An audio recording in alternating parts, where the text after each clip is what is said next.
삶의 비결입니다. 다 같이 한번 따라해 볼까요? 형통한 삶의 비결. 여러분, 형통이란 무엇이죠? 진정 형통한 삶이란 무엇일까요? 형통이란 말을 한자로 봤더니 형통할 형자에 통할 통입니다. 한마디로 해서 잘 통한다는 것이죠.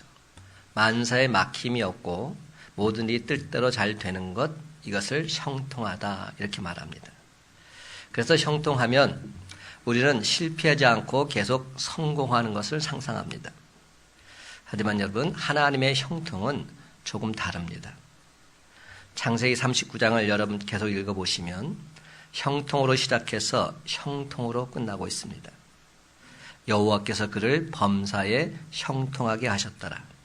그것은 하나님께서 요셉을 형통하게 하셨습니다. 그렇다면 하나님의 형통이란 무엇을 말할까요? 사랑하는 성도 여러분, 저는 창세기 39장을 계속 묵상하고 또 묵상하면서 중요한 사실 하나를 발견하게 되었습니다. 하나님이 요셉과 함께 하시다는 이 말과 함께 형통이라는 말이 항상 같이 언급되고 있다는 사실입니다. 하나님이 함께 하십니다. 그 다음에는 형통합니다. 이런 말이 계속 이어집니다. 여러분, 생각하는 형은 모든 것이 자신이 계획한 대로, 자신이 계획한 시간에 정확한 방법으로 이루어질 때 형통하다 이렇게 말하지요. 그러나 그것은 하나님이 요셉에게 주신 형통과는 많이 달랐습니다. 하나님은 요셉이 형통하게 되었다고 말하면서 늘 이렇게 말씀하십니다. 하나님이 요셉과 함께 하신다. 하나님이 요셉과 함께 하신다. 하나님이 요셉과 함께 하신다. 그러므로 오늘 시간 참된 형통의 의미를 분명히 깨달아 알았으면 좋겠습니다. 형통이란 하나님이 나와 함께 하시는 것입니다. 역으로 말해서 하나님이 나와 함께 하심을 내가 믿는다면 언제 어디서 무슨 일을 만난다 할지라도 나는 형통한 삶을 살고 있는 겁니다. 이 사실을 오늘 분명히 깨달아야 됩니다. 하나님이 나와 함께 하신다면 나는 형통한 겁니다. 그렇습니다, 여러분. 형통한 삶이란 내가 원하는 것을 하나님께서 들어 응답해 주시는 삶이 아니라 하나님이 나와 함께 하시는 삶, 바로 그 자체가 형통한 삶인 줄 믿으시기 바랍니다. 첫째로 하나님이 함께 하시면 형통한 자입니다. 한번 다 같이 따라해 볼까요? 다 같이 따라합니다. 하나님이 함께 하시면 형통한 자입니다. 2절과 3절 말씀 한 목소리로 읽기를 원합니다. 2절과 3절입니다. 시작. 여호와께서 요셉과 함께 하심으로 그가 형통한 자가 되어 그의 주인 애굽 사람의 집에 있으니 그의 주인이 여호와께서 그와 함께 하심을 보며 또 여호와께서 그의 범사에 형통하게 하심을 보았더라. 아멘. 여러분, 성경은 요셉에 대해서 여호와께서 함께 하신 사람이다 이렇게 표현하고 있습니다. 이 표현이 아주 중요합니다. 왜냐하면 하나님이 우리와 함께 하시면 전혀 두려울 것이 없기 때문이죠. 실패한다 할지라도, 병이 들었다 할지라도, 설사 죽음의 위기에 직면했다 할지라도 전혀 문제가 되지 않습니다. 형통이라는 말은 히브리 말로 자라크라는 말입니다. 이 말은 장애물이 있는 곳을 뛰어넘다, 건너가다 또는 번영하다 이런 뜻이 담겨 있습니다. 그러므로 형통이라고 하는 말은 무슨 뜻일까요? 처음에는 잘 안 되다가도 잘 되어서 앞길이 확 열리고 장애물이 있음에도 불구하고 건너가고 넘어가서 결국엔 번영한다는 말입니다. 따라서 형통이란 고난이 사라지는 것이 아니라 고난을 뚫고 이겨내는 것입니다. 그러므로 여러분, 고난이 있는 것 자체가 문제가 아닙니다. 정작 문제는 무엇입니까? 하나님이 나와 함께 하시지 않는 것. 이것이 문제인 것이죠.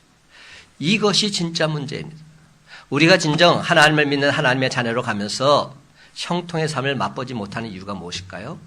하나님이 나와 함께 하심을 깨닫지 못하기 때문에. 사랑하는 성도 여러분, 오늘 이 시간 우리에게는 하나님이 나와 함께 한다는 사실을 믿는 바로 이 믿음이 필요합니다. 함께 한다는 말은 함께 거한다는 말, 함께 산책한다는 말이지요. 그렇습니다. 우리들이 힘들어 지치면 하나님은 우리를 업어주시고 우리를 안아주십니다. 그러므로 하나님이 자기와 함께 하신다는 사실을 믿고 사는 사람들, 그 얼굴 표정이 확실히 다릅니다. 그 얼굴에는 근심과 걱정의 빛이 있을 수 없습니다. 이것이 믿음 있는 사람과 믿음 없는 사람의 차이인 겁니다. 하나님께서는 우리가 마음문을 열고 그를 맞이하면 우리 가슴 속에 영원토록 임재해 주시겠다 말씀해 주셨습니다. 성경학자에 의하면 성경에 하나님이 우리와 함께 하신다는 말씀이 144번이나 나온다고 합니다. 얼마나 많이 나온지 모릅니다. 내가 너와 함께한다. 내가 너와 함께한다. 내가 너와 함께한다. 계속적으로 성경에서 말씀하고 있는 겁니다. 그렇습니다, 여러분. 우리가 믿는 하나님은 임마누엘 하나님이십니다. 하나님이 우리와 함께 하십니다.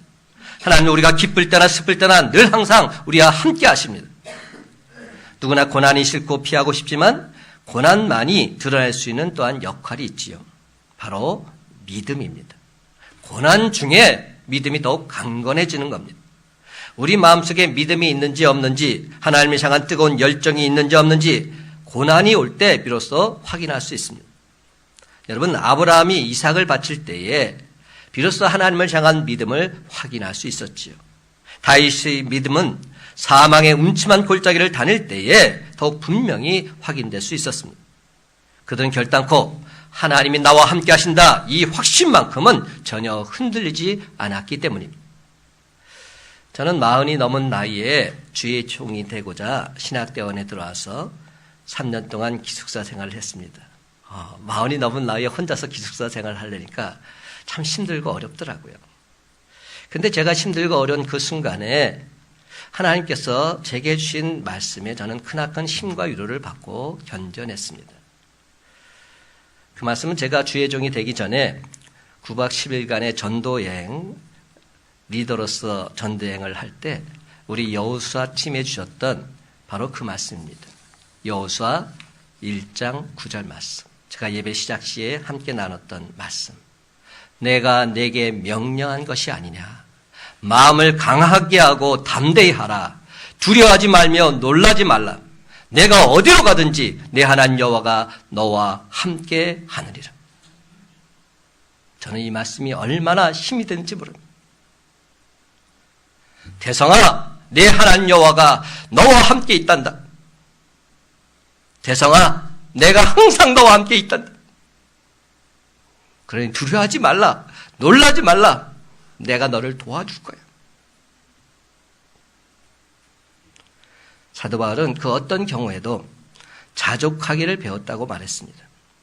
감옥에 있든지 자유하든지 죽든지 살든지 상관없이 그의 마음속에 주님을 모신 것, 이것이 바로 그의 형통이었습니다. 꿈과 소망이 있었던 젊은 요셉에게 있어서 노예라는 신분, 참으로 크나큰 고통이었을 겁니다.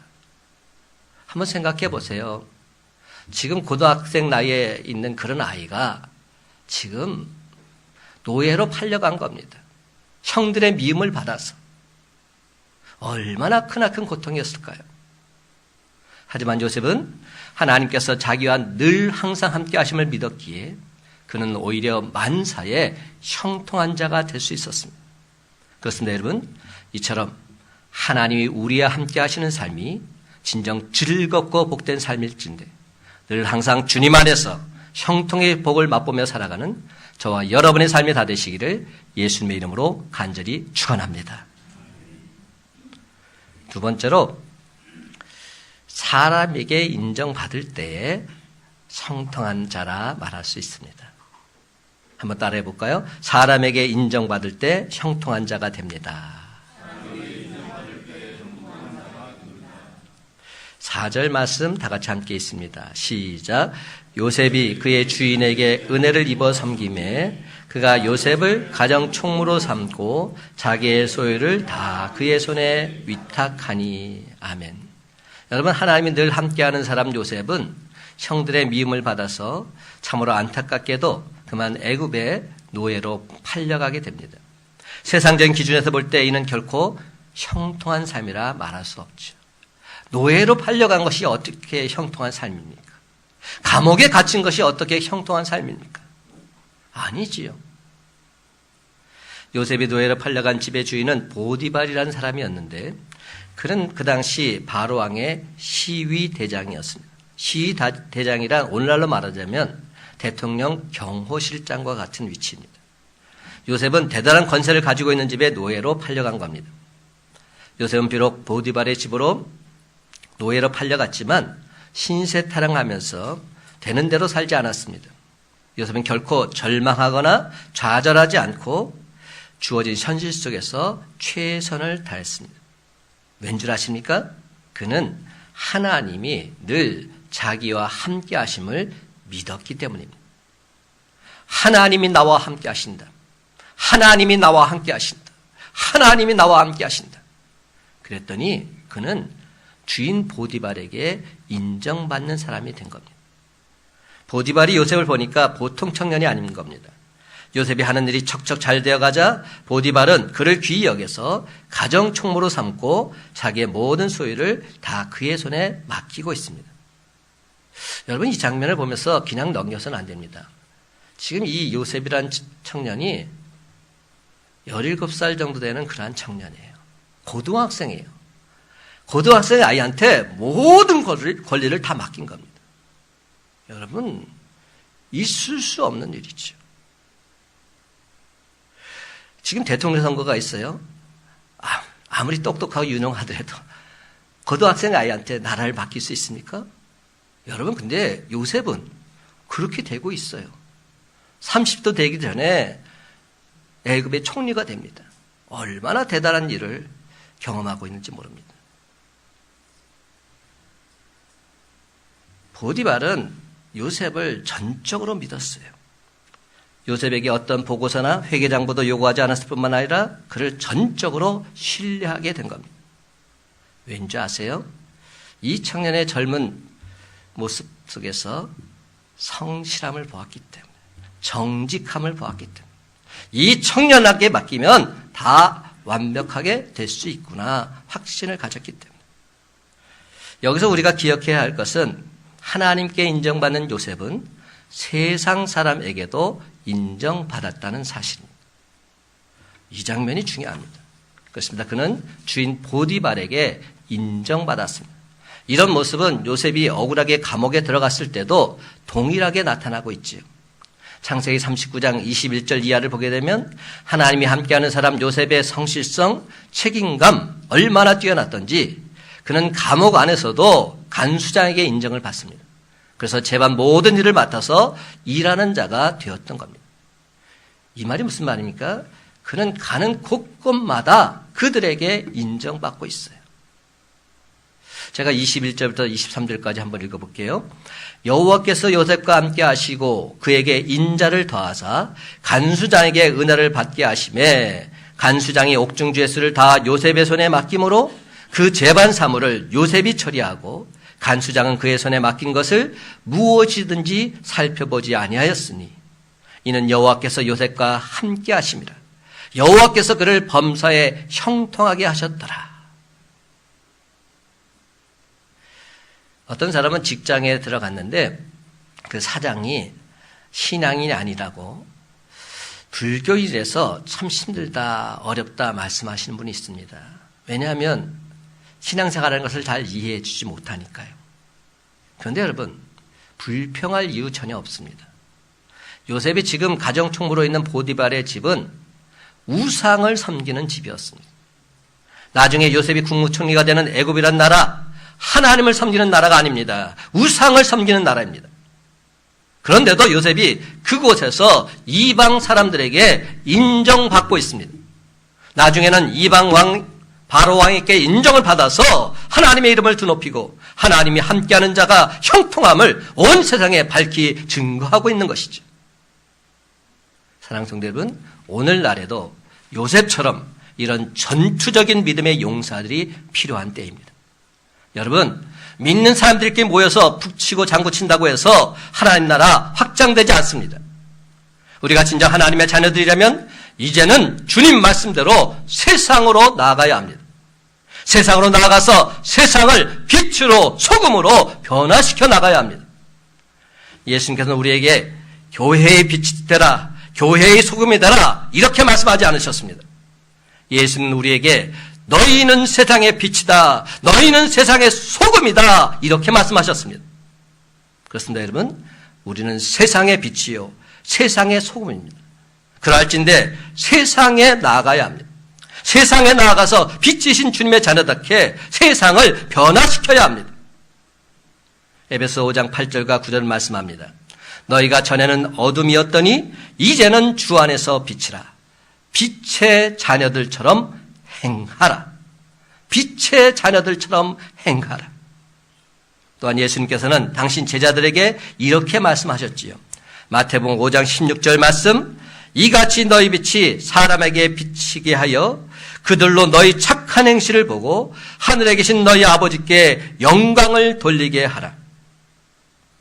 사랑하는 성도 여러분, 저는 여러분 모두가 다 교회 안에서만 사랑받는 그런 분들이 아닌 믿지 않는 세상 사람들에게도 모두가 사랑받는 그런 분들이 되시기를 간절히 바랍니다.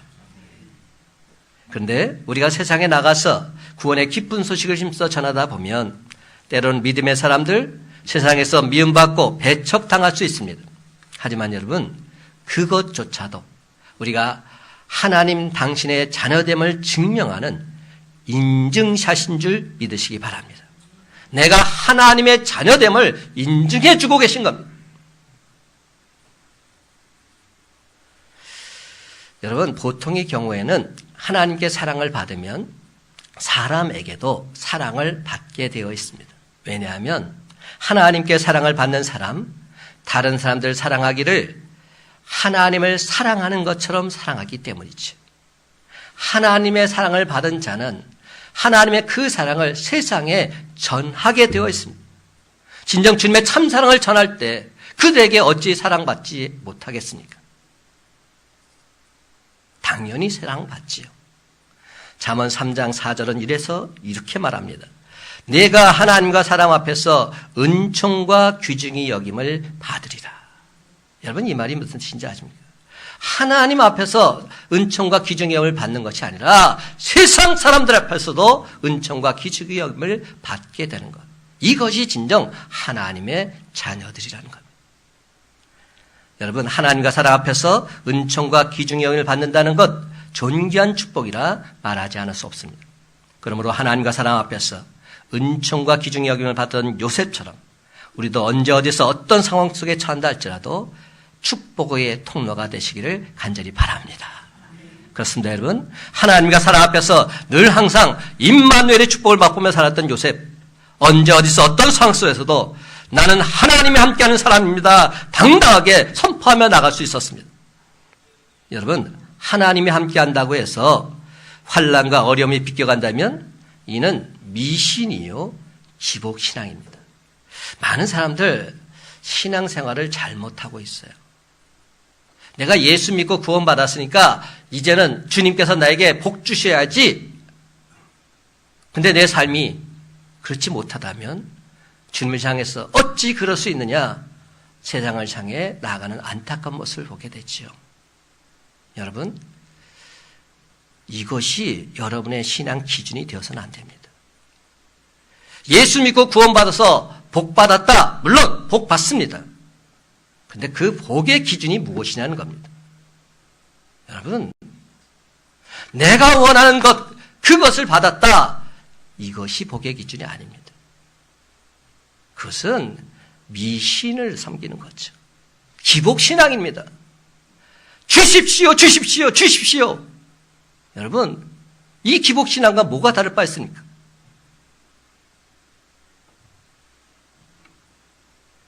정작 중요한 것은 우리가 예수 믿고 구원받았다면, 하나님의 자녀가 되었다면 우리의 삶 속에서 하나님 그분이 드러나야 되는 것입니다. 세상 모든 사람들이 넘어지고 쓰러지고 포기하고 좌절할 때 하나님이 너와 함께 하십니다. 그 확신을 온 세상에 보여주어야 합니다. 하나님이 함께 하심을 온 세상에 증명할 수 있어야 합니다. 믿음의 사람 아브라함, 언제 그의 믿음이 증명되었지요? 독자 이삭을 하나님께 바칠 때입니다. 저는 이 장면을 보면서 참으로 이해가 안 됩니다. 이삭을 주신 분이 하나님 아니십니까? 하나님께서 약속하신 대로 이삭을 주셨습니다. 그런데 어느 날 갑자기 하나님께서 그 아들 나한테 도로 바쳐라 이렇게 말씀하십니다. 도대체 말이 되는 얘기입니까? 그런 하나님 어떻게 믿을 수 있습니까? 그런데 아브라함은 순종하고 있어요. 하나님 말씀에 순종하고 있어요. 분명 하나님의 뜻인 줄 내가 믿습니다. 순종하는 마음으로 그 일을 행하고 있지요.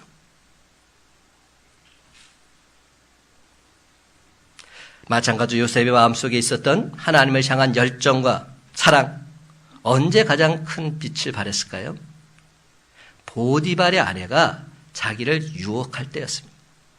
요셉을 유혹할 때 그는 뭐라고 말합니까? 나는 하나님 앞에서 죄를 범할 수 없노라. 하나님이 보고 계십니다.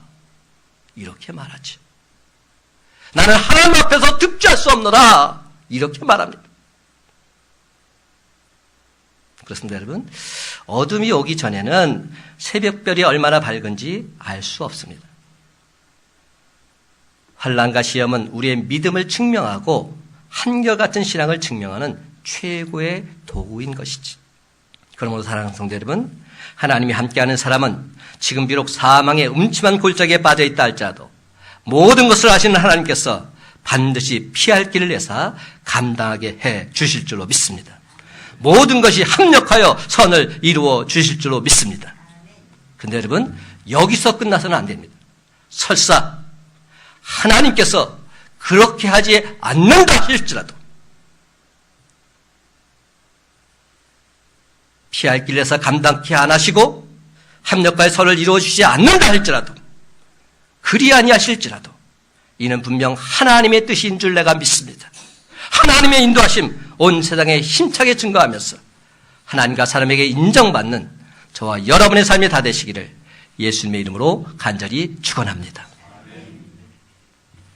세 번째로 진정 형통한 자가 되려면 자기 자신이 축복의 사람이 되면 되는 겁니다. 내가 먼저 축복의 통로가 되면 되는 겁니다. 그러면 형통해지게 돼 있어요. 한번 따라 합시다. 자기 자신이 축복의 사람이 되면 됩니다. 5절 말씀 함께 있습니다. 5절 시작.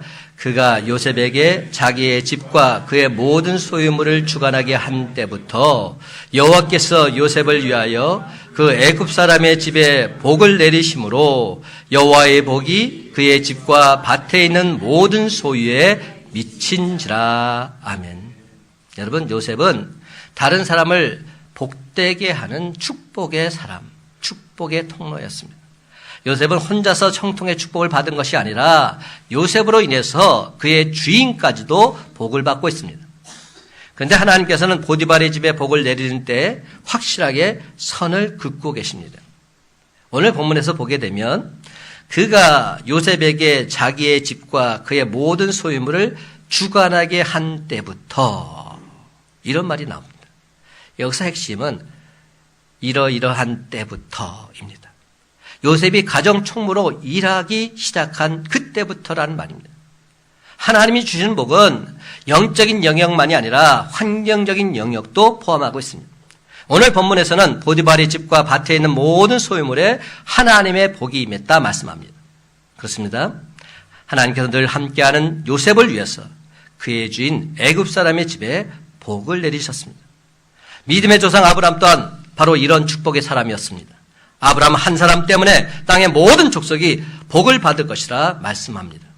야곱 또한 이런 축복의 사람이었습니다. 야곱이 삼촌 라반의 집에 가서 일하는 그때로부터 라반의 집이 복을 받고 있습니다. 그렇습니다, 여러분. 요셉이 바로 이런 축복의 사람이었던 겁니다. 요셉이 보디발의 집에 총무가 되니까 보디발의 집이 복을 받고 있습니다. 나중에 요셉이 애굽의 국무총리가 되니까 애굽의 온 백성이 복을 받고 있습니다. 여러분, 이 모든 것은 하나님이 요셉과 함께 하시기 때문입니다. 세상 만물을 주관하시고 형통하게 하시는 하나님께서 요셉에게 강권적으로 역사하시기 때문입니다. 그런데 여러분, 오늘 우리 중에도 이런 변화의 물결을 주대해 나가는 사람이 필요합니다.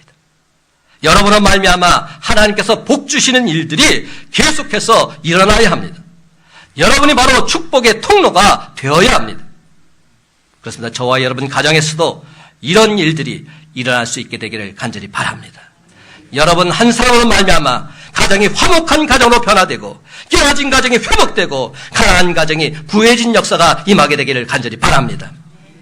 여러분으로 말미암아 믿지 않던 부모님, 형제들 주님 전에 나와서 예수 믿고 구원받는 기적같은 역사가 일어나게 되기를 간절히 바랍니다.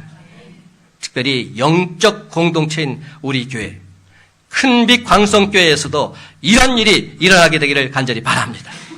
여러분의 말미암아 새 가족 식구들이 달라지길 바랍니다. 찬양대가 달라지고 교회 학교가 달라지고 하나님의 성전에 속한 모든 성도들이 하나님의 축복을 맛보는 역사가 임하게 되기를 간절히 바랍니다.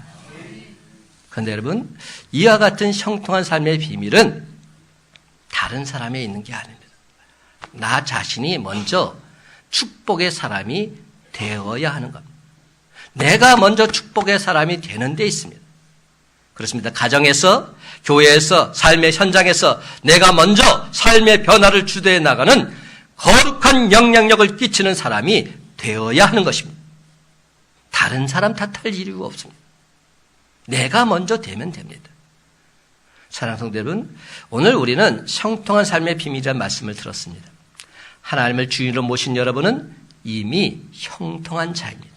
형통한 삶의 비밀은 하나님이 함께하는 사람입니다. 세상 사람들이 생각하는 형통한 모든 것이 자신이 계획한 대로 정확한 때 정확한 방법으로 이루어져야 형통하다 말합니다. 그러나 그것은 하나님이 요셉에게 주신 형통의 축복과는 많이 다른 것이죠. 하나님께서는 요셉이 형통하게 되었다 말하면서 전제 조건을 붙이고 계십니다. 형통은 하나님이 함께하는 사람이라 말씀합니다. 하나님이 함께하는 사람, 그 사람이 형통한 자입니다.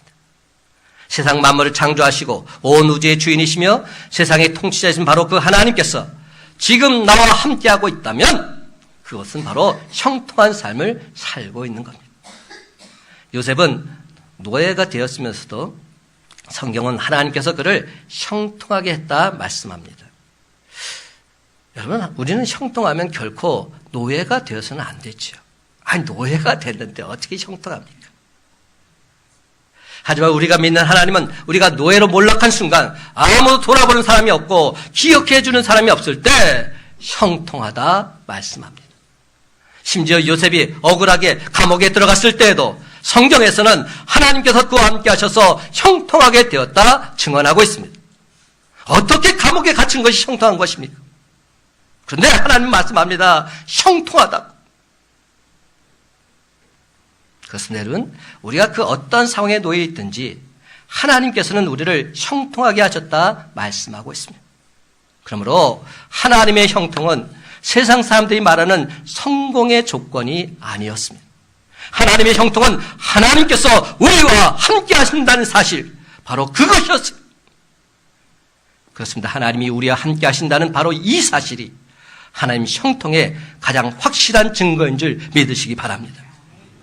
사랑하는 성도 여러분, 우리에게 있어서 정말 중요한 것은 하나님이 함께 하시느냐, 함께 하시지 않느냐, 바로 이겁니다.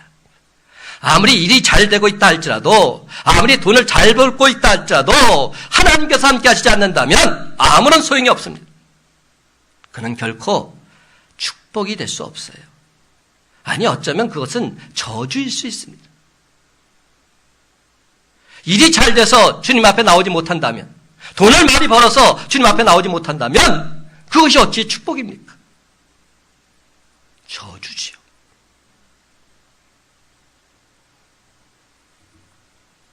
반면에 하나님이 우리와 함께 하신다면 우리는 아무것도 두려울 것이 없습니다. 하나님이 나와 함께 하신다면 나는 아무것도 염려할 게 없어요. 그런데 여기서 우리 한 가지 분명히 알아야 될 사실은 하나님이 요셉과 함께 하셨다는 것을 요셉의 입장에서 한번 살펴보자는 겁니다. 요셉의 입장에서 본다면 역으로 요셉이 하나님을 떠나거나 잊은 적이 없었다 말할 수 있습니다. 요셉은 결코 하나님을 잊은 적이 없어요. 하나님을 떠난 적이 없어요. 요셉은 아버지 집에서 어렸을 적부터 늘 하나님만을 생각하며 자라왔습니다. 그의 마음속에는 언제나 하나님 생각으로 가득했습니다. 그 결과 요셉은 의롭고 정직한 사람이 되었고 하나님의 뜻을 사모하며 순종하는 사람이 되었습니다. 그러므로 오늘 여러분도 늘 하나님을 생각하는 사람, 그 사람이 여러분이 되시기를 간절히 바랍니다. 아침에 일어날 때 하나님을 기억하며 기도하십시오. 하루 중 가장 좋은 시간 따로 내서 말씀을 묵상하며 기도하면서 하나님 그분을 만나십시오. 무슨 일을 하든지 하나님 그분을 먼저 생각하십시오. 이렇게 하는 것이 하나님과 동행하는 첫걸음이 되지 않겠을까? 더 나아가서 하나님과 동행한다는 것은 그 어떤 경우에도 하나님을 신실하게 의지하면서 하나님 말씀을 꽉 붙잡고 순종하는 것을 말합니다. 내 생각과 다르다 할지라도 이것이 하나님 말씀이라면 나는 순종하겠습니다. 그렇게 할 때 하나님은 모든 것을 아셔서 우리의 삶을 완벽하게 온전하게 책임져 주실 줄로 믿습니다. 요한복음 14장 21절은 말합니다. 나의 계명을 지키는 자라야 나를 사랑하는 자니 나를 사랑하는 자는 내 아버지께 사랑을 받을 것이요 나도 그를 사랑하여 그에게 나를 나타내리라. 얼마나 멋진 말인지 모릅니다. 나도 그를 사랑하여 그에게 나를 나타내겠다 분명히 말씀합니다. 이제 말씀을 맺습니다. 사랑하는 성도 여러분, 하나님이 함께하는 사람 요셉처럼 언제 어디서 어떤 상황 속에서도 하나님이 나와 함께 하심을 온전히 믿음으로 날마다 형통의 기쁨과 감격을 맛보며 살아가시기 바랍니다. 그렇습니다. 여러분, 이는 하나님의 전적인 인도하심입니다. 환난과 시험, 근심과 걱정 이것조차도 하나님의 뜻인 줄 내가 믿습니다. 범사에 진실된 하나님께 감사를 드리면서 행복, 형통의 축복을 맛보며 살아가는 저와 여러분의 복된 삶이 다 되시기를 예수님의 이름으로 간절히 축원합니다.